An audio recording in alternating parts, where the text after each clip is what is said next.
Welcome back. I'm Hormone Balance Coach Kiran, and today I'm going to be sharing with you 5 foods, more specifically nutrients, to boost your progesterone levels naturally. So let's get right into it. Now, in our last video, I shared a study. We discussed a study where they took women, supplemented them with 750 milligrams of daily vitamin C, women with luteal phase defects, and they saw an increase in progesterone levels by up to 77%.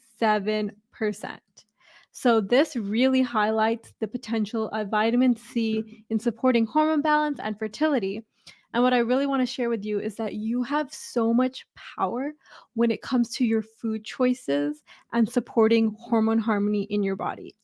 So, in today's video, I'm going to be sharing the role of progesterone, what symptoms of low progesterone look like, and 4 more nutrients that boost your progesterone levels. Why is progesterone important? It is crucial for us because it rises in the second half of our cycle, has this calming effect on our body, and it is produced by your corpus luteum. So this is how it's produced. It's produced by the corpus luteum, which forms in the ovary after an egg is released during ovulation. So this is what produces your progesterone levels and why progesterone is dominating in the second half of your cycle. It is through ovulation that your progesterone levels are produced. And when it comes to estrogen, progesterone, testosterone, we can see on this graph that I've got right here, we see in the first half of the cycle, follicular phase, estrogen is in the pink, it's dominating. Then in the second half, right after ovulation, you can see that progesterone dominates in the orange. And we want to have a delicate balance between the two. Testosterone is also in the yellow, it's important. But when it comes to progesterone and estrogen, think of them like they're on a seesaw. Progesterone on one side, estrogen on the other. We don't want to have too much or too little of the two. Progesterone has many important roles in our health. I always say this, it's important when we look at our fertility health to not just think about, oh, if we want to get pregnant or not, because it's a reflection of our overall health. So, your menstrual cycle regulation, that progesterone supports that. Yes, it supports pregnancy. It also is important in your mood regulation. So, if you're having really bad PMS, leading up to your period, bone health plays a role there, as well as your cardiovascular health and more. Now, when we look at symptoms of low progesterone, we can see hot flashes, maybe. You're tearful, anxious, you might have heart palpitations, your sleep might be getting disrupted. Vaginal dryness is another one. You've got memory loss, incontinence, night sweats. And then we also want to take a look at symptoms of high estrogen because that's often, if estrogen is your dominating hormone, then you likely have low progesterone. Like that's a big reason for having low progesterone. And this can look like heavy menstrual bleeding, you know, mood swings, anxiousness, headaches and migraines, waking around our waist, hips, and breasts.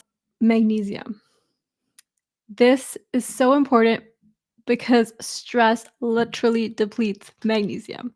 And it's also one of the biggest root causes of low progesterone, stress. This is because progesterone and our stress hormone cortisol, they have the same precursor pregnenolone.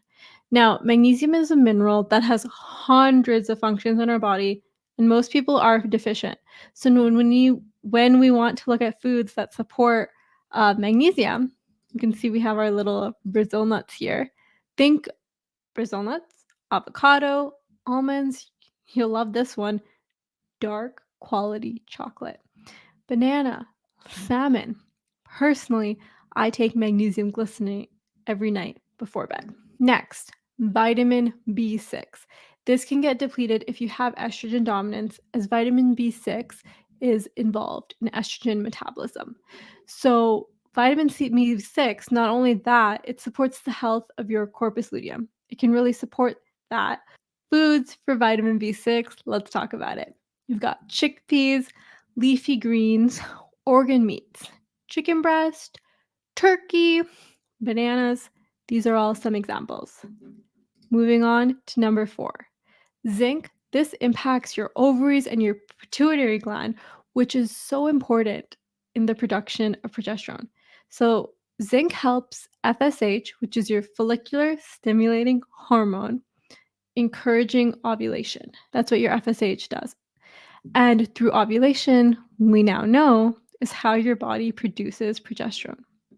So when we are thinking of foods that are rich in zinc, think pumpkin seeds, cashews, shellfish, chicken, legumes. These are all great examples.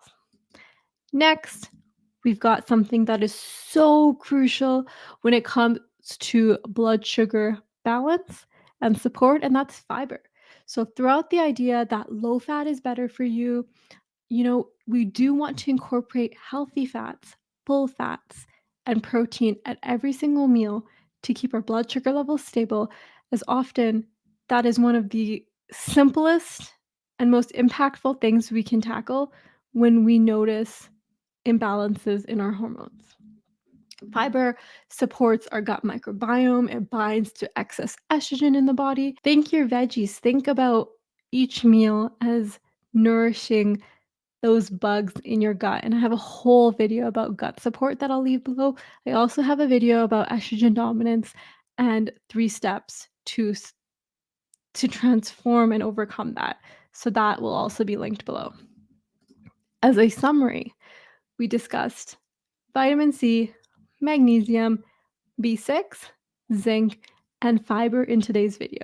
If you have questions, please leave them in the comments. Drop a like so more women can find this video. Join our free private community in the description. And for now, I am sending you so much love wherever you are. Take care, and I will see you in the next video. I wanna know your name. Baby, you're bubbly and radiant. You got some flavor and I'm tryna savor it. Palm gripped on the fruit.